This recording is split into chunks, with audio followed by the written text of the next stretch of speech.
নে না বাবু। মা তুমি কি বলছো? তুমি জানো আমাদের সংসারে খরচ কত? বাচ্চার পড়াশোনা, তোমার ওষুধ খরচ, কারেন্টের বিল, গাড়ির ইএমআই, সব আমাকে চালাতে হয়। পুরো সংসারটা আমাকে দেখতে হয়।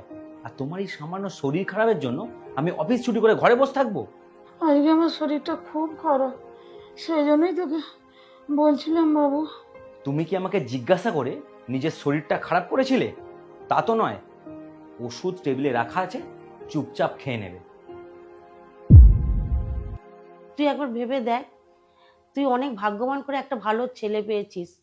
এখনকার ছেলে বৌমারা বুড়ো বয়সে বাবা মাকে বৃদ্ধাশ্রমে দিয়ে আসে। হ্যাঁ, তুমি ঠিক বলেছ।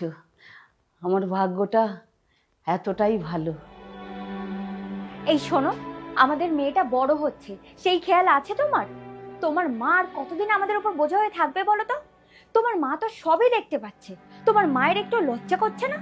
হ্যাঁ, তো আমি কি করব? তুমি এক কাজ করো, তোমার মাকে বৃদ্ধাশ্রমে দিয়ে আসো। ওখানে ওনার বয়সী অনেকেই থাকবে, তাদের সাথে দেখা হবে, কথা হবে, তাহলে উনি ওখানে ভালোই থাকবেন। আর তাছাড়া আমরাও তোমার মায়ের থেকে মুক্তি পেয়ে যাব। কথাটা তুমি ঠিকই বলেছ। এটা হলে আমাদের সব থেকে ভালো হয়, কিন্তু মা কি রাজি হবে? রাজি হবে না কেন?